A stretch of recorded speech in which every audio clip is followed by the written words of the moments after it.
அப்படின்ற செய்தியும் நம்ம சமீபத்தில் பார்த்தோம். 8ஆம் தேதி ஜனவரி மாதம் 27 டிசம்பர் 2025 டிஜிபி அலுவலகத்துக்கே ஒருத்தர் புகுந்து எனக்கு தமிழ்நாட்டில் பாதுகாப்பு இல்லை, பாதுகாப்பு வேணும் அப்படின்னு கேட்ட ஒரு சம்பவம் நடந்தது. ஜனவரி 4ஆம் தேதி 2026 வானகரம் மதுரவாயல்ல ஷில்பா என்ற திருநங்கை இதே போன்று வெட்டப்பட்டு கொல்லப்பட்டிருக்கின்றார். இப்ப தமிழகம் மட்டுமில்லாம குறிப்பா சென்னையில சட்டம் ஒழுங்கு பிரச்சனை இவ்வளவு நடந்துட்டு இருக்கிறதுக்கு மிக முக்கியமான காரணமாக எங்கள் கட்சி தலைவர்களும் நாங்களும் திரும்பி சொல்லிக் கொண்டே இருப்பது என்னவென்றால், காவல்துறை முழுக்க முழுக்க அரசியல் மயமாக்கப்பட்டு திமுகவினருக்கு மட்டுமே வேலை செய்யக்கூடிய ஒரு போர்ஸாக தமிழகத்தில் இன்னைக்கு மாறிடுச்சு. அதனுடைய மிகச்சிறந்த உதாரணமாக சமீபத்தில் தந்தி அலுவலகத்தில் எக்மோர்ல 3 நாட்களுக்கு முன்பு நடைபெற்ற சம்பவம், அதை தொடர்ந்து நடக்கக்கூடிய சம்பவங்கள். இப்ப அந்த ஒரு விவாத அரங்கம், ஒரு தனியார் தொலைக்காட்சி ஏற்படுத்தி ஒரு விவாத அரங்கத்துல ஒரு விவாதம் நடந்துட்டு இருக்கு. 6 பேர் கலந்துக்கிறோம், இந்த பக்கம் 3 பேர், அந்த பக்கம் 3 பேர். அதுல கலந்துக்க வந்த ஒரு பத்திரிகையாளர் செந்தில் அப்படின்றவர், அவர் கலந்துட்டு பேசும்போது தவறான கருத்துக்களை தொடர்ந்து சொல்லிட்டே வந்தார். உதாரணமாக, கடந்த வருடம் 2025ஆம் ஆண்டு பொங்கலுக்கு 1000 ரூபாய் தொகுப்பை திமுக அரசு வழங்கியது அப்படின்ற ஒரு பொய்யை சொன்னார். தவறான கருத்து. கீழே இருக்கக்கூடியவர்கள் பெரும்பாலும் தமிழக வெற்றி கழகம், அதிமுக, நாம் தமிழர், பாஜக போன்றவர்கள் கீழே உட்கார்ந்து இருக்கும்போது எல்லாருமே அதை எதிர்க்கிறாங்க. போன வருஷம் 1000 ரூபாய் கொடுக்கல, பொய் சொல்லாதீங்க அப்படின்னு சொல்றாங்க. உடனே அதற்கு கோபப்பட்டு மேடையிலேயே தனியார் தொலைக்காட்சி ரெக்கார்ட் செய்து கொண்டிருக்கக்கூடிய ஒரு விவாதம், கீழே ஒரு 150 பேர் உட்கார்ந்து இருக்காங்க, பயன்படுத்தக்கூடாத மிக மிக அவதூறான ஒரு வார்த்தையை சொல்லி மேடையிலே தவறா பேசிட்டு அந்த நிகழ்ச்சியை புறக்கணிக்கிறேன்னு சொல்லிட்டு வெளியே போறார். வெளியே போற ஒரு வீட்டுக்கு போகாம பக்கத்தில் இருக்கக்கூடிய திமுக கட்சியை சேர்ந்தவர்கள் எல்லாம் மொபிலைஸ் பண்ணிட்டு நிகழ்ச்சி முடிகிற வரைக்கும் ஒரு 2 மணி நேரம் அங்கேயே காத்திருந்து வெளியே வந்த உடனே பிரச்சனை பண்ணணும் அப்படின்ற மோட்டிவ்ல அங்க இருந்தார். அவரே வீடியோவா போட்டிருக்கார். அவங்க வெளியே வரட்டும், அவங்கள நாங்க பாத்துக்கிறோம், சேகர் பாபுவனுடைய படை, திமுகவினுடைய படை, நாங்க எல்லாம் காத்துட்டு இருக்கோம்னு சொல்லிட்டு அங்க பிரச்சனை பண்றதுக்குனே காத்துட்டு இருக்கக்கூடிய சம்பவம் நடக்குது. இந்த ஸ்டுடியோல ரெக்கார்டிங் முடிஞ்ச உடனே தான் எங்களுக்கு இந்த விஷயம் தெரியுது. வெளியே இவ்வளவு பிரச்சனை நடக்குது, திமுக இருந்து ஒரு ரவுடிஸ் 100 பேர் வந்திருக்காங்க பிரச்சனை பண்றதுக்கு அப்படின்னு சொல்லிட்டு. உடனே சேனல் நிர்வாகம் என்ன சொல்லுதுன்னா, அங்க உள்ள இருந்த தங்க தமிழ் செல்வன் அப்படின்ற திமுகவினுடைய பிரதிநிதி, அவர் தேனி தொகுதியினுடைய எம்பியா இருக்கார், அவர்கிட்ட போய் திமுக இருந்து இவ்வளவு பேர் வந்திருக்காங்க, அவங்களை சமாதானப்படுத்துங்கன்னு சேனல் நிர்வாகம் சொல்லுது. உடனே அவர் வெளியே போய் அவங்க கிட்ட பேசுறாரு. 10-15 நிமிஷம் பேசிட்டு உள்ள அந்த அரங்கத்துக்குள்ள வந்து என்கிட்ட என்ன சொல்றாருன்னா, நான் சொன்னா அவங்க கேட்கிற மாதிரி தெரியல, நீங்க போய் பேசுங்க அப்படின்னு சொல்றாரு. அதாவது திமுக இருந்து வந்திருக்கக்கூடியவர்கள் திமுக எம்பி போய் பேசி கூட அவங்கள கலைக்க முடியல. அன்லாஃபுல் அசம்பிளி அது, அதை கலைக்க முடியல. சரி, நான் என்ன சொன்னேன், நான் போய் பேசுறேன், எனக்கு ஒன்னும் பிரச்சனை இல்லை, இப்ப என்ன நடந்துருச்சுன்னு இவ்வளவு கலாட்டா பண்றாங்கன்னு சொல்லிட்டு அங்க இருந்த எங்களுடைய தம்பிகள், பிஜேபி இளைஞரணியை சார்ந்தவர்கள், பிஜேபி சேர்ந்தவர்கள் ஒரு 30-40 சேர்ந்து நாங்க பேசுறதுக்காக போறோம். பேச்சு ஆரம்பிச்ச உடனே அங்க இருக்கக்கூடிய சுதாகர் அப்படின்னு எழும்பூர் பகுதியுடைய திமுக பகுதி செயலாளர், அவர் தலைமையில வந்த கூட்டம் எங்களை அடிக்கிறதுக்கு பாயறாங்க, தாக்குறதுக்கு வராங்க. இது எல்லாமே வீடியோ ரெக்கார்டிங்ல எங்க கிட்டயும் இருக்கு, அந்த வளாகத்தில் இருக்கக்கூடிய சிசிடிவி ஃபுட்டேஜஸ்லயும் கிடைக்கும், எல்லா இடத்துலயுமே கிடைக்கும். இப்படி அட்டாக் பண்ண வரும்போது என்ன தாக்குறதுக்கு வராங்க, திமுகவை சேர்ந்து 20-30 பேர் ஒரு பாட்டில்லாம் எடுத்துட்டு மற்ற ஆயுதங்கள் எல்லாம் எடுத்துட்டு என்ன தாக்குறதுக்கு வரும்போது நடுவுல போலீஸ் வந்து குறுக்கிட்டு என்னை பாதுகாப்பாக அந்த கேட்டுக்குள்ள கொண்டு போய் அடைக்கிறாங்க. இந்த பக்கம் மாட்டிய பிஜேபி இளைஞரணி தம்பிகளை போட்டு திமுகவினர் அடிக்கிறார்கள். அங்க கரண்ட் கட் செய்யப்படுது, அந்த இருட்டுல போட்டு அடிக்கிறாங்க. இது போன்ற ஒரு சம்பவம் நடைபெற்றுவிட்டு பாதிக்கப்பட்டவர்கள்லாம் உடனடியா ஜிஹெச்ல போய் அந்த முதலுதவி எடுத்துக்கிட்டு அந்த ஏஆர் எல்லாம் ஃபைல் பண்ணிட்டு அதுக்கப்புறமா போலீஸ் வராங்க. அந்த வேப்பேரி போலீஸ் ஸ்டேஷன்ல இருந்து மருத்துவமனைக்கு வந்து எங்களால் பாதிக்கப்பட்டவர்கள் 3 பேர்கிட்டையும் கம்ப்ளைண்ட் எழுதி வாங்குறாங்க. இந்த சீக்வன்ஸ் ஆஃப் ஈவெண்ட் நடக்குது. இப்போ இதுல தவறு இழைத்தது முழுக்க முழுக்க திமுக ரவுடிகள். ஒரு தனியார் தொலைக்காட்சி வளாகத்துக்குள்ளே வந்து கமிஷனர் ஆபீஸ் இருக்கக்கூடிய இடத்துல சென்னையினுடைய மைய பகுதியில ஒரு 100 ரவுடிகள் வந்து தனியார் தொலைக்காட்சி வளாகத்துல இப்படிப்பட்ட பிரச்சனையை பண்ணி ஆட்களை போட்டு அடித்து ரவுடிகளை கூப்பிட்டு வந்து இப்படி ஒரு அசம்பாவிதம் நடந்ததுக்கு அப்புறமா காவல்துறை என்ன பண்றாங்கன்னா, எதிர்முகாம்ல அந்த இடத்துக்கு வராத ஒரு பெண் கிட்ட புகார் வாங்கப்படுது அல்லது ஆளும் கட்சியினர் அழுத்தம் கொடுத்து கொடுக்கப்படுகின்றது. அந்த பெண் கிட்ட ஒரு புகாரை வாங்கி அந்த புகாரை FIR பதிவு செய்து எங்க இளைஞரணி செயற்குழு உறுப்பினர் லால் பிரசாத் அப்படின்ற ஒருத்தரை ஒரு சட்டவிரோதமாக கைது செய்தது மட்டுமில்லாம FIRல சேர்த்திருக்கக்கூடிய பெயர்களை கைது செய்வதற்கு துடித்துக் கொண்டிருக்கிறார்கள். இப்போ இதுல இந்த FIRல என்ன கம்ப்ளைண்ட் கொடுத்திருக்காங்க அப்படின்றதுதான் முக்கியம். இது ஏன் முக்கியம்னா, தமிழகத்துல திமுக என்கின்ற கட்சி எந்த எல்லைக்கும் ஏன் செல்வார்கள், தமிழக மக்கள் மட்டுமில்லாம எதிர்கட்சியினர் மட்டுமில்லாம திமுகவினரே ஏன் திமுகவினரிடம் பாதுகாப்பாக இருக்க வேண்டும் அப்படின்றதுக்கு இந்த FIR ஒரு சாட்சி. இந்த FIRல சொல்லியிருக்கக்கூடிய விஷயங்களை நான் படிக்கிறேன். அதாவது இந்த கம்ப்ளைண்ட் கொடுத்திருக்கக்கூடியவரே அந்த வளாகத்துக்கு 8:15க்கு தான் வந்தேன்னு சொல்லியிருக்கார். ஆனா பத்திரிகையாளர் செந்தில்வேல் என்ன சொல்றாருன்னா, ஒருத்தர் கூட 8 மணிக்கு மேலேயோ 7 மணிக்கு மேலேயோ வரவில்லை, அங்க வந்த திமுக காரங்களா உள்ள இடம் கிடைக்காதனால வெளியே உட்கார்ந்து இருக்காங்க அப்படின்னு செந்தில்வேல் தொடர்ந்து சொல்லிட்டு வர்றாரு. ஆனா இந்த FIR கொடுத்திருக்கக்கூடிய பெண்ணே என்ன சொல்றாங்கன்னா, 8:15க்கு தான் நான் அந்த இடத்துக்கே வந்தேன் அப்படின்னு சொல்றாங்க. நாங்க கேட்பது என்னவென்றால், அந்த விவாத நிகழ்ச்சி 5:30 மணிக்கு ஆரம்பிக்குது. 5:30 மணிக்கு ஆரம்பிக்கக்கூடிய ஒரு நிகழ்ச்சிக்கு 8:15க்கு இந்த பெண் எதற்காக உள்ள வந்தாங்க, கூட யார் யாரெல்லாம் வந்தாங்க? அப்போ நீங்க விவாதத்துல கலந்துக்கிறதுக்கு வரல, பிரச்சனை பண்றதுக்கு வரீங்கன்றதுக்கு உங்க FIRல இருக்கக்கூடிய தகவலே ஒரு முதல் சாட்சியாக இருக்கின்றது. அடுத்தது பாருங்க, நான் சொன்ன அங்க என்ன நடந்ததுன்னு இவங்க சொல்லக்கூடிய வெர்ஷன், அதாவது திமுக சொல்லக்கூடிய வெர்ஷன், அதை கேட்டுட்டு காவல்துறை நடவடிக்கை எடுக்கக்கூடிய வெர்ஷன் என்ன சொல்லுதுன்னு பாருங்க. இதுல இருக்கிறது அப்படியே நான் படிக்கிறேன். இன்று, அதாவது சம்பவம் நடந்த 9ஆம் தேதி, பூந்தமல்லி நெடுஞ்சாலையில் உள்ள தினத்தள்ளி செய்தித்தாள் அலுவலகத்திற்கு உள்ள விவாத நிகழ்ச்சிக்கு 8:15 மணிக்கு சென்றேனா, அதாவது 8 மணிக்கு முடிய போற டிபேட்டுக்கு 8:15க்கு வந்திருக்காங்க இந்த மேடம். அங்கு நான் நின்று கொண்டிருக்கும் போது சுமார் 8:30 மணிக்கு நிகழ்ச்சி நடைபெற்ற அறையை விட்டு குழுவாக 10 பேர் வெளியே ஓடி வந்தனரா.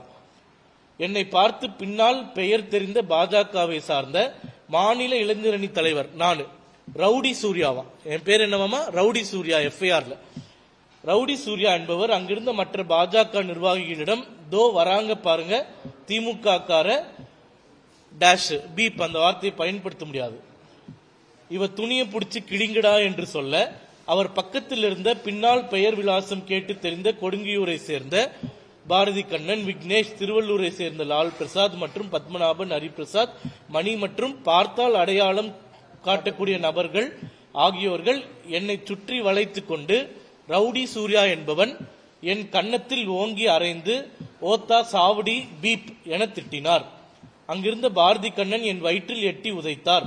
நான் வலி தாங்காமல் கத்திக்கொண்டு ஓட முயற்சி செய்த போது அந்த 7 பேர் மற்றும் பார்த்தால் அடையாளம் காட்டக்கூடிய நபர்கள் என்னை விடாமல் சுற்றி வளைத்துக் கொண்டு கையிலும் முதுகிலும் மாறி மாறி அடித்தார்கள். அவர்கள், நீ என்னடி இங்க வர, சென்னையில் நாங்க வைக்கிறது தாண்டி சட்டம் என்று கூறி அங்கு கீழே கிடந்த கல்லை எடுத்து என் மீது எறிந்து, இனிமேல் இங்க வந்த உன்னை கல்லால் அடிச்சு கொன்று விடுவோம் என்று பெண்ணின் மானத்திற்கு குந்தகம் ஏற்படும் நோக்கில் என்னை மிரட்டினார்கள்.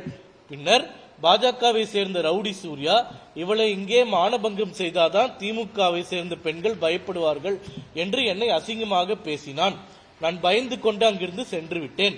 எனக்கு மயக்கமாகவும் பதற்றமாகவும் இருந்ததால் KMC மருத்துவமனைக்கு சென்று இன்று 10ஆம் தேதி காலை நான் மருத்துவமனையில் உள்நோயாக சிகிச்சை பெற்ற போது போலீசார் வந்து என்னை விசாரணை செய்த போது மேற்படி விவரங்களை கூறி என்னை அசிங்கமாக பேசி கையால் மாறி மாறி அடித்து என் துணியை பிடித்து இழுத்து மானபங்கம் செய்ய வேண்டும் என்று சைகையாலும் வார்த்தையாலும் பேசி பெண்மையின் மானத்திற்கு குந்தகம் ஏற்படுத்தி கொலை மிரட்டல் விடுத்த மேற்படி 7 நபர்கள் மற்றும் பார்த்தால் அடையாளம் காட்டக்கூடிய நபர்கள் மீது தக்க நடவடிக்கை எடுக்கும் போது புகார் அளிக்கிறேன். அதாவதுங்க, இப்படி இந்த பெண் கூறிய போன்று இந்த மாதிரி ஒரு சம்பவம் நடந்திருந்தா இந்த திமுக காரங்க சும்மா இருந்திருப்பாங்களா? முதல்ல அந்த பொண்ணை கொண்டு வந்து கேமரா முன்னாடி நிக்க வச்சு டஸ் கிழிச்சோன்னு சொன்னதோ, அடிச்சோன்னு சொன்னதோ, பாதிக்கப்பட்டோன்னு சொன்னதோ 24/7 ஏர் பண்ணியிருப்பாங்க. அப்போ இது எப்படிப்பட்ட ஒரு மோட்டிவேட்டட் FIR இவர்களால் கொடுக்கப்பட்டிருக்கின்றது அப்படின்றது நீங்க புரிஞ்சுக்கோங்க. இப்போ இதுல இருந்து நம்மளுக்கு என்ன தெரியுதுன்னா, அதாவது அனைவருக்கு முன்னால் ஒரு அலுவலகத்துக்குள்ள நடந்த ஒரு சம்பவம், செல்போனால அனைவராலும் படம் பிடிக்கப்பட்டிருக்கக்கூடிய ஒரு சம்பவம், CCTVல ஃபுட்டேஜஸ் இருக்கக்கூடிய சம்பவம், பிஜேபி காரங்களை திமுக காரங்க தாக்குவது, எங்களை காவல்துறையினர் காப்பாற்றி பத்திரமாக மீட்பது, காப்பாற்ற முடியாதவர்களை திமுகவினர் போட்டு அடிப்பது, இது எல்லா வீடியோ அவைலபிள் எவிடன்ஸ் இருந்தும் கூட இப்படி அப்சல்யூட்லி ஒரு ஃபேக் எஃப்ஐஆர் ரெஜிஸ்டர் செய்யப்பட்டிருக்கு, ஒரு ஃபேக் கம்ப்ளைண்ட் கொடுக்கப்பட்டிருக்கின்றது, அதன் மூலம் கைதுகள் நடைபெறுகின்றது, மற்றவர்களை கைது செய்வதற்கு துடிக்கிறார்கள் என்றால் தமிழகத்தில் இருக்கக்கூடிய காவல்துறை திமுகவினருக்கு எப்படி வேலை செய்யறாங்க அப்படின்றத நீங்க தெரிஞ்சுக்கணும். முதல்வர் பார்த்துட்டு இருக்காருன்னா முதல்வர் காவல்துறையை கையில் வைத்திருக்கக்கூடியவர். கண்ணுக்கு முன்னாடி நடந்த ஒரு சம்பவம், திமுகவினர் குற்றம் செய்த ஒரு சம்பவம் எப்படி திருப்பப்பட்டு பிஜேபி காரங்க தப்பு பண்ணாங்க அப்படின்ற மாதிரி இதை மாற்றி எஃப்ஐஆர் போட்டு அவர்களை கைது செய்து என்ன வேணாலும் நம்ம பண்ணிக்கலாம், ஆட்சியில் இருக்கும் அதிகாரத்தில் இருக்கும் அப்படின்றதுனால என்ன வேணாலும் பண்ணிக்கலாம் அப்படின்றது இவர்கள் நினைத்துக் கொண்டிருக்கிறார்கள் என்றால் நிச்சயமாக இந்தியா போன்ற ஜனநாயக நாட்டில் இவர்கள் நினைக்கக்கூடிய விஷயங்கள்லாம் நடக்காது. இரண்டாவது, செந்தில்வேல் என்ற பத்திரிகையாளர், அவருக்கு உள்ள பிரச்சனை நடந்துருச்சுன்னா வெளியே போய் அவர் ஏன் திமுக காரங்களை கூப்பிடணும்? அப்ப திமுகவினுடைய ஊதுக்குழலாக அவர் செயல்பட்டு கொண்டிருக்கிறாரா அப்படின்ற கேள்வி வருது. இவ்வளவு நாள் பத்திரிகையாளர்னு போட்டுட்டு வந்தவர் நேத்து ஒரு தனியார் தொலைக்காட்சி விவாதத்துக்கு போகும்போது பத்திரிகையாளர் அப்படின்ற அடைமொழியை எடுத்துட்டு அரசியல் விமர்சகர் அப்படின்னு போட்டுட்டார். இப்போ இந்த செந்தில்வேல் என்பவருக்கு தமிழக அரசாங்கத்திடமிருந்து எவ்வளவு பணம் மாதம் போகிறது, இதுவரைக்கும் எவ்வளவு பணம் போயிருக்கு, எதனால அவர் திமுகவினுடைய ஒரு ஊதுக்குழலாக செயல்படுகிறார், அவருக்கு ஒரு பிரச்சனையோ இல்ல அவர் ஏதோ கோவப்படுறாரோ அவரை அசிங்கப்படுத்திட்டாங்கனாலோ திமுகவினர் அங்க எதற்கு நிற்க வேண்டும்? திமுகவினுடைய எம்பியே அங்க நின்றுட்டு உட்கார்ந்துட்டு இருக்காரு, அவரு நல்லபடியா பேசுறாரு, அவருக்கு எந்த பிரச்சனையுமே வரல. ஆனா இவருக்கு ஏன் பிரச்சனை வருது? இந்த சம்பவம் 9ஆம் தேதி அதே இடத்துல நடக்குது. 8ஆம் தேதி அதே வளாகத்துல இன்னொரு தனியார் தொலைக்காட்சிக்கு இதே போன்ற ஒரு நிகழ்ச்சி நடக்குது. அந்த நிகழ்ச்சியில நாம் தமிழரை சேர்ந்த கார்த்திகா என்கின்ற சகோதரி இதே போன்ற விவாதத்தில் பேசிட்டு இருக்கும்போது குறுக்க புகுந்து இதே செந்தில்வேல் என்பவர் மைக்கு பிடிச்சி அவர்களை மிரட்டி இருக்கிறார் அப்படின்றதையும் அந்த நிகழ்ச்சியில கலந்து கொண்ட பார்வையாளர்களும் அந்த நிகழ்ச்சியில் கலந்து கொண்ட மற்றவர்களும், உதாரணமாக அதிமுகவை சேர்ந்த இன்பதுரை எம்பி அப்படின்னு இருக்காரு, அவரெல்லாம் இருந்திருக்காங்க. அவங்களுக்கு முன்னாடியுமே இது போன்ற ஒரு மிரட்டலை கொடுத்திருக்கிறார் செந்தில்வேல். முதல் நாள் மிரட்டலை கொடுத்தவர் அடுத்த நாள் அடியாட்களை கூப்பிட்டு கலவரம் செய்தவர்களை தப்பிக்க விட்டு யார் பாதிக்கப்பட்டார்களோ அவர்கள் மீது வழக்கை பதிய வைத்து அவர்களை கைது செய்ய வைத்திருக்கிறார். அப்போ இவருக்கு துணை முதல்வருடைய ஆதரவு இருக்கு அப்படின்னு சொல்றாங்க. துணை முதல்வரோட இவர் நெருங்கி பழகுவதால இவர் என்ன கேட்டாலும் அவர் செய்வாரு அப்படின்னு சொல்றாங்க. இவர் என்ன கேட்டாலும் துணை முதல்வர் செய்வார்னா அப்ப துணை முதல்வர் என்பவர் தமிழர்களுக்காகவும் மக்களுக்காகவும் தமிழ்நாட்டுக்காகவும் இருக்காரா, இல்ல செந்தில்வேல் என்ற ஒரு பத்திரிகையாளருக்கு வேலை செய்வதற்காக துணை முதல்வர் அப்படின்ற பதவி வாங்கி அங்க உட்கார்ந்துட்டு இருக்காரா அப்படின்ற கேள்வி வருது. இப்ப நாங்க கேட்பது என்னவென்றால், காவல்துறைக்கு இது போன்ற ஒரு விஷயம் நடந்திருக்கு, இரண்டு தரப்பிலிருந்து இப்போ மருத்துவமனையில நாங்க காவல்துறைக்கு புகார் கொடுத்திருக்கோம். அந்த புகாரினுடைய நகல் எங்க கிட்ட இருக்கு. பாதிக்கப்பட்ட 3 பேருமே புகார் கொடுத்திருக்கோம். நாங்க கொடுத்த புகார்ல எஃப்ஐஆர் பதிவு செய்யாம எங்க புகாரை வாங்கி படிச்சு பார்த்துட்டு ஆஸ்பத்திரியில யார் யாரெல்லாம் பாதிக்கப்பட்டிருக்காங்கன்றதை பார்த்துட்டு அவங்க பேரை எல்லாம் எடுத்துட்டு அவங்க பேரை எஃப்ஐஆர்ல போட்டு குற்றவாளிகளாக மாற்றியிருக்கிறார்கள் என்றால் இவர்கள் சட்டத்தை எவ்வளவு கேலியாக நினைத்துக் கொண்டிருக்கிறார்கள் அப்படின்றத நீங்க புரிஞ்சுக்கணும். நாங்க மீண்டும் மீண்டும் சொல்றோம், தமிழக காவல்துறை என்பது ஒரு மிகச்சிறந்த போர்ஸாக இருந்தாலும் கூட இந்த திமுகவினர் கொடுக்கக்கூடிய அழுத்தத்தினால் சட்டம் ஒழுங்கு பாதுகாக்கிறத தவிர இது போன்ற அரசியல் எதிரிகளையும், அரசியல் உதயநிதி ஸ்டாலின் நண்பராக இருந்தால் அவருக்கு ஒரு அவமானம் ஏற்பட்டு விட்டால் அவரை காப்பாற்றுவதற்காக இப்போ இந்த எஃப்ஐஆர் போடுறதுலங்க என் கூட இருந்தவங்க இளைஞரணியில இருந்து கூடவர்கள் ஒரு 10-15 பேர் இவங்க ஐடென்டிஃபை பண்ணி கேமரா மூலமா ஒவ்வொருத்தர் யாரு, அவங்க அட்ரஸ் என்ன, அவர்களை கண்டுபிடித்து இந்த எஃப்ஐஆர்ல போட்டிருக்காங்கன்னா மக்களை பாதுகாக்க வேண்டிய அந்த பிரஷியஸ் டைம் இது போன்ற பிஜேபியை சார்ந்தவர்களை பிரச்சனையில் உள்ளாக்குவதற்காக காவல்துறையினர் குறைந்தபட்சம் 24 மணி நேரம் காவல்துறையில குறைந்தபட்சம் ஒரு 20-30 பேர் இந்த ஃபேக் எஃப்ஐஆர் போடுறதுக்கும் இதுல இருக்கிறவங்களை கைது செய்வதற்கு மட்டுமே செயல்பட்டு கொண்டிருக்கிறார்கள். அப்போ சட்டம் ஒழுங்கு நீங்க எப்ப பாதுகாப்பீங்க, மக்களை எப்ப பாதுகாப்பீங்க? இது உங்களுக்கு வெக்கமா இல்லையா, அசிங்கமா இல்லையா? முதல்வரை பார்த்தும் துணை முதல்வரை பார்த்தும் கேட்கிறோம். நீங்க சட்டம் ஒழுங்கு தமிழகத்தில் காப்பாற்ற வேண்டிய ஒரு கடமையில் இருக்கீங்க. எல்லா வீடியோஸும் நம்ம கிட்ட இருக்கு. திமுகவினர் எங்களை தாக்குவது, திமுகவினர் எங்களை அசிங்கமாக பேசுவது, அங்க இருக்கிற சிசிடிவி முதற்கொண்டு எல்லா இடத்திலுமே பதியப்பட்டிருக்கும். ஆனா இந்த வீடியோல பாத்தீங்கன்னா நான் உள்ள இருந்து வெளியே வரது ஏன்னு சொல்லிட்டேன். திமுக எம்பி போய் சமரசம் பேசி அவராலேயே பேசி அந்த கூட்டத்தை கலைக்க முடியல அப்படின்ற காரணத்தினால என்கிட்ட கேக்குறாங்க. அந்த சேனல் நிர்வாகமும் என்கிட்ட கேக்குது, நீங்க போய் பேசி சமரசம் பண்ணி விடுங்க அப்படின்னு சொல்லி. நான் என்ன சொன்ன, நான் எந்த தப்புமே பண்ணல, எங்க ஆட்கள் எந்த தப்புமே பண்ணல, எங்களுக்கு என்ன பிரச்சனை, நான் உள்ள போறேன், வெளியே போய் அங்க நின்றுட்டு இருக்காங்க குழுவா, அவங்க கிட்ட பேசுறேன். அவங்க கிட்ட பேசிட்டு பேச பேச பிரச்சனை வர்றதுனால என்னை காவல்துறையினர் தான் காப்பாற்றி கொண்டு போய் அந்த கேட்டுக்குள்ள அடைக்கிறாங்க. அப்போ இங்க இருக்கக்கூடிய காவல்துறையினர் கேட்டாலே தெரியும், என்னை காவல்துறையினர் கொண்டு போய் காப்பாற்றுவதனால காவல்துறையினரை போட்டு திமுக அடிக்குது. ஹெல்மெட் போட்டு அடிக்கிறாங்க. அந்த வீடியோ கூட என்னோட சமூக வலைதளத்தில் போட்டிருக்கேன். ஒரு போலீசாருக்கு அடிச்ச அடியில ரத்தம் கையில வந்துட்டு இருந்தது நாங்க பார்த்தோம். தந்தி டிவி செக்யூரிட்டி கார்டு எங்களை பாதுகாக்கிறதுக்கு வந்தவங்களை போட்டு அடிச்சதுல அதுல ஒருத்தருக்கு மண்டை உடைஞ்சு, ஒருத்தருக்கு கை உடைஞ்சு ரத்தம் வந்த காட்சிகள்லாம் நாங்க பார்த்தோம். இதை செஞ்சது முழுக்க முழுக்க அனைவருமே திமுகவை சார்ந்தவர்கள். ஆனா அவங்கள பத்திலாம் எந்த பேச்சு வராம, காவல்துறையினர் எதுவுமே விசாரிக்காம எங்க மேல எஃப்ஐஆர் போட்டு எங்களை கைது செய்யறதுக்கு தேடிட்டு இருக்காங்க. நேற்று நாங்க உயர்நீதிமன்றத்தில் இன்டரிம் ப்ரொடெக்ஷன் வாங்கியிருக்கோம். இப்ப இந்த எஃப்ஐஆர் படிச்சு பார்த்தாலே எவ்வளவு மோட்டிவேட்டடு. அந்த பொண்ணு யாருன்னே தெரியல, அந்த வளாகத்துக்கே வரல. அந்த பொண்ணுகிட்ட ஒரு எஃப்ஐஆர் வாங்கி இப்படி போட்டு இப்படி பண்றாங்கன்னா, ஒரு மத்தியில் ஆளக்கூடிய ஒரு கட்சியில் இருக்கக்கூடிய இளைஞரணி தலைவராக தொடர்ந்து ஊடகங்களில் பங்கேற்றுக் கொண்டிருக்கக்கூடிய என் மேலேயே இப்படி ஒரு எஃப்ஐஆர் போட்டு இப்படி பண்ணுவாங்க அப்படின்னா தமிழக மக்களுக்கு என்ன பாதுகாப்பு இருக்கு அப்படின்றத நீங்க சொல்லணும். ரெண்டாவது, பத்திரிகையாளர் அப்படின்ற போர்வையில வந்துட்டு இருக்கிறவரை பத்தி நான் சொன்னேன். இப்ப அரசியல் விமர்சகரா மாறிட்டார். திமுகக்கு ஏற்கனவே பேசுவதற்கு எல்லா விவாதங்களிலும் ஒருத்தர் இருக்கும் போதும் இந்த செந்தில்வேல் அப்படின்ற ஒருத்தரை கட்டாயப்படுத்தி அந்த நிகழ்ச்சிகளை பங்கெடுக்க வைக்கிறாங்க. எங்களுக்கு சேனல்ல இருக்கக்கூடிய எடிட்டர்ஸே சொல்றாங்க, எங்களுக்கு கூப்பிடுவதற்கு விருப்பம் இல்லை, ஆளும் கட்சியிலிருந்து எங்களை போர்ஸ் பண்ணி இவங்களை வர சொல்றாங்க அப்படின்னு சொல்லிட்டு. அப்போ இந்த திமுக என்ன நினைக்குதுன்னா, ஊடகம் சுதந்திரமாக செயல்படக்கூடாது, அதனால செந்தில்வேல்ன்ற ஒருத்தருக்கு பணம் கொடுத்து மாசம் மாசம் காசு கொடுத்து வளர்த்து பாதுகாத்து அவரை இந்த ஊடகங்களுக்கெல்லாம் அனுப்பி திமுகவை யார் விமர்சனம் செய்தாலும் அவர்களை தாக்கக்கூடிய ஒரு ஏவல் நாயாக திமுகவும் முதல்வரும் துணை முதலமைச்சரும் இவரை பயன்படுத்தி வருகிறார்கள். இப்ப இந்த முழு சம்பவம் நடந்ததுக்கான காரணம் என்னன்னு நான் சொல்லிடுறேன். இப்ப இது நடந்ததுக்கான காரணம் என்னவென்றால், இப்ப தேர்தல் வரக்கூடிய நேரம் ஆயிடுச்சு. தொடர்ந்து இது போன்ற விவாத நிகழ்ச்சிகள் பல ஊடகங்கள்ல நடைபெற்றுக் கொண்டு வருகின்றது. சென்னை மட்டுமில்லாம அனைத்து ஊர்களிலும் எல்லா தொலைக்காட்சியிலும் நடத்துறாங்க. இப்ப இது நடக்கும் போது என்ன ஆகுதா, பாஜகவினுடைய பிரதிநிதி நிச்சயமா கலந்து கொள்கிறாங்க, அதிமுக எதிர்கட்சின்ற வகையில கலந்துக்கிறாங்க, நாம் தமிழர் 4வது கட்சியாக இருக்கிறதுனால அவங்க கலந்துக்கிறாங்க, தாவேகா என்கின்ற புது கட்சி வந்திருக்கு, அவங்களும் கலந்துக்கிறாங்க. இப்ப அன்னைக்கு அந்த அரங்கத்துக்குள்ளேயே பாத்தீங்கன்னா 150 பேர் இருந்தாங்கன்னா, நாம் தமிழர் கட்சி, அதிமுக, தமிழக வெற்றி கழகம், பாஜக இந்த 4 கட்சியை சேர்ந்தவர்கள் தான் 90% ஆடியன்ஸ் இருந்தாங்க. திமுக இருந்து 4-5 பேர் கூட வரல. அதே போன்று எல்லா விவாதங்களையும் கருத்துருவாக்கம் எப்படி ஏற்படுதுன்னா, இங்க இருக்கக்கூடிய 4 கட்சிகளும், அதிமுகவும் சரி, பாஜகவும் சரி, தாவேக்காவும் சரி, நாம் தமிழர் கட்சியும் சரி, இங்கு ஆளும் கட்சியாக திமுக இருப்பதனால் திமுகவை நோக்கிய விமர்சனங்களை வைக்கிறார்கள். அது பதில் சொல்வதற்கு திமுக இருக்கக்கூடிய பேச்சாளர்களுக்கும் முடியவில்லை. அவங்களால எதுவுமே சொல்ல முடியாது, எவ்வளவோ பண்ணி பார்த்தாங்க.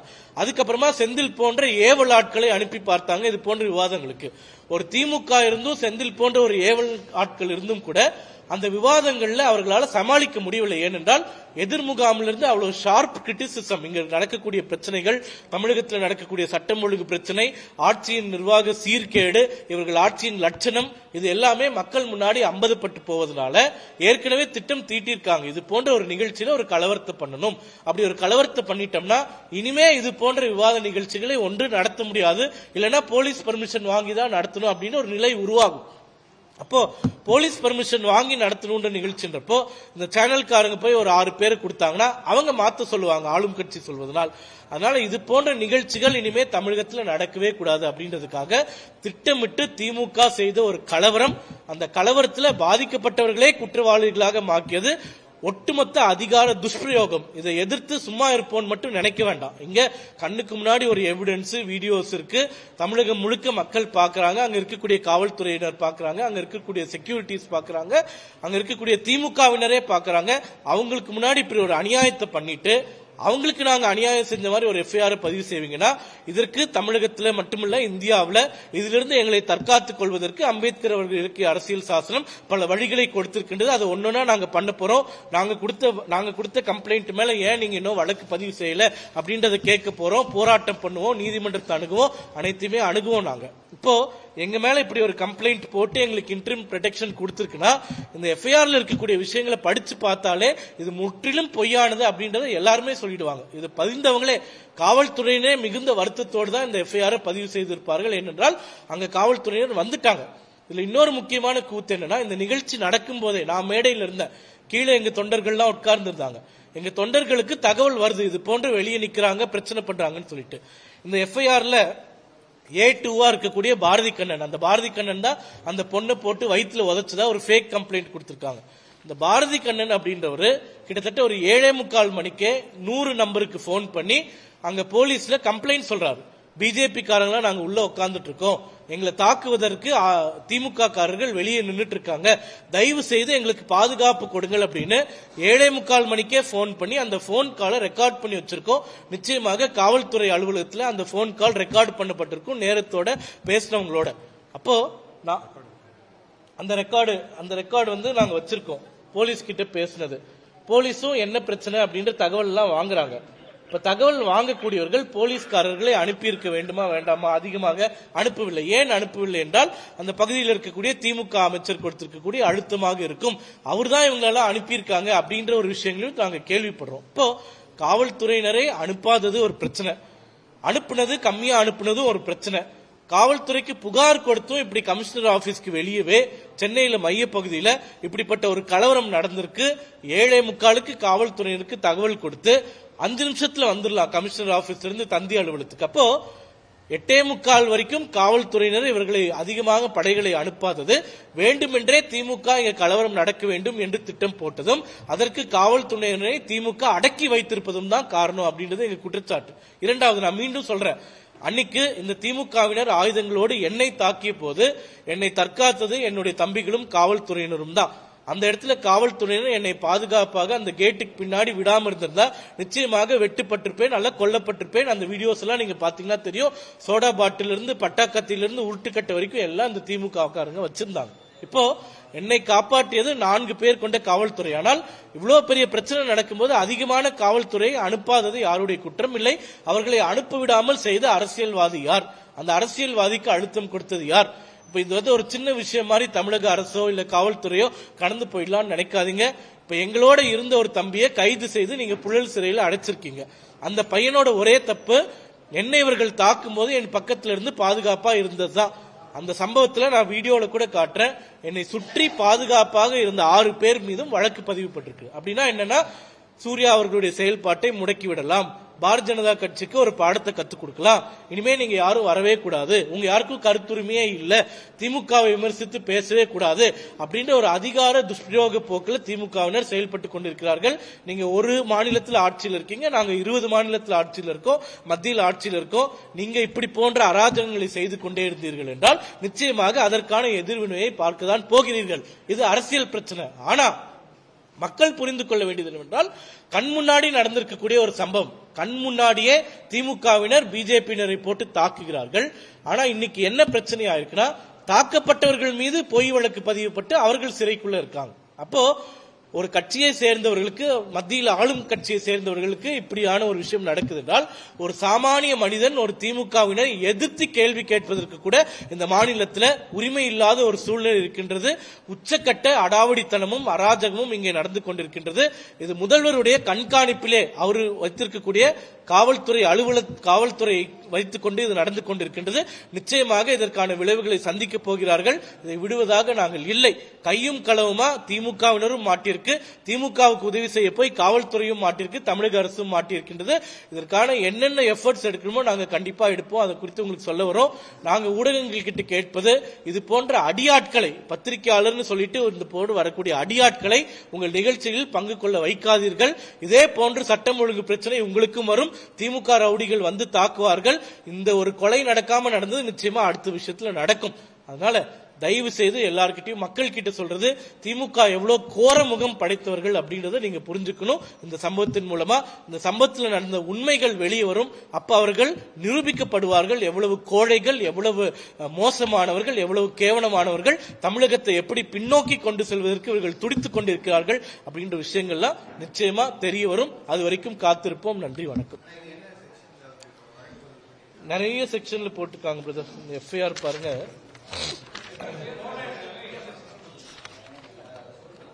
அதாவது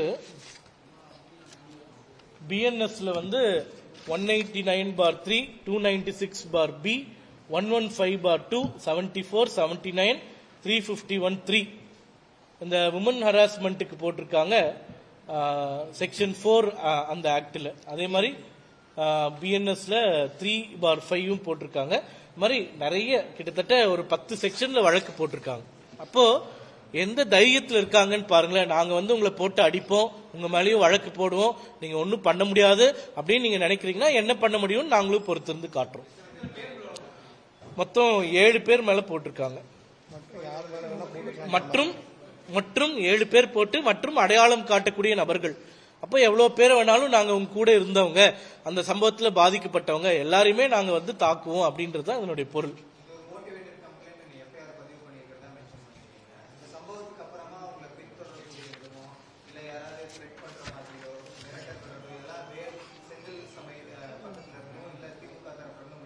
இல்ல காவல்துறையினரே இதை செய்ய வைக்கிறாங்க. இப்போ அந்த லால் பிரசாத்னு ஒருத்தர் கைது செய்யப்பட்டிருக்காங்க.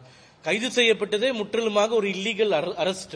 அவர் எங்க தங்கியிருக்காருன்னு காவல்துறையினர் போய் நைட்டு முழுக்க அங்க இருந்து காலையில வெளியே 11:30 மணிக்கு வர வரைக்கும் அங்கேயே இருந்து 11:30 மணிக்கு அவரை கூப்பிட்டுட்டு போயிருக்காங்க. எங்களுக்கு தகவலே கொடுக்கல. ஒரு கைது செஞ்சிருக்கோம்னா ஒரு அடிப்படை உரிமை அந்த கைது குறித்து தகவலை சொல்ல வேண்டியது. அது சொல்லாம ஏதோ தீவிரவாதியை கூப்பிட்டு போற மாதிரி நாங்க வேப்பேரி போலீஸ் ஸ்டேஷனுக்கு போறோம். அப்பவும் கைது செய்வதை ஒற்றுக்கொள்ளவில்லை. அவங்க கைது செஞ்சு கோர்ட்ல ப்ரொடியூஸ் பண்ண கொண்டு போறாங்க. அப்ப ஏன் இவ்வளவு கோழத்தனமா இருக்கீங்க? ஏன் இப்படி பயப்படுறீங்க? ஏன் இப்படி பேக் டோர்ல பண்றீங்க? தைரியமா ஆண்மகன்களாக இருந்தால் நேரடியா மோத வேண்டியது தானே. இப்படிப்பட்ட ஒரு அல்ப புத்தி எதுக்கு? அல்ப வேலை எதுக்கு? அதுக்கே காவல்துறையினரை நீங்க கொடுமைப்படுத்துறீங்கன்றதான் எங்க கேள்வி. உங்களுக்கு அரசியல் விஷயம். செந்தில்வேல் என்பவர் அவருடைய லிங்க்ஸ் எல்லாம் இனிமே எடுக்க போறோம். எங்கிருந்து பணம் வருது, அவர் யார் கூட இருக்காங்க. செந்தில்வேல் என்பவர் அங்க அசிங்கப்பட்டாரா? யாருனால? கீழே உட்கார்ந்து இருந்த 90% மக்கள் பேர்ல. அதனால பிஜேபி மேல நடவடிக்கை எடுப்போம் அப்படின்றதுனால பிஜேபி காரங்களை இப்படி ஃபாலோ பண்ணி ஐடென்டிபிகேஷன் பண்ணி அவங்களை எஃப்ஐஆர்ல போட்டு ஒவ்வொருத்தரையும் ஃபாலோ பண்றதுக்கு 10 போலீஸ் போர்ஸ் அனுப்பி அப்ப மக்களை பாதுகாக்கிறதுக்குலாம் எங்க காவல்துறையினருக்கு வேலையே இல்லையா அப்படின்றதுதான் எங்களுடைய கேள்வி. மிக்க நன்றி.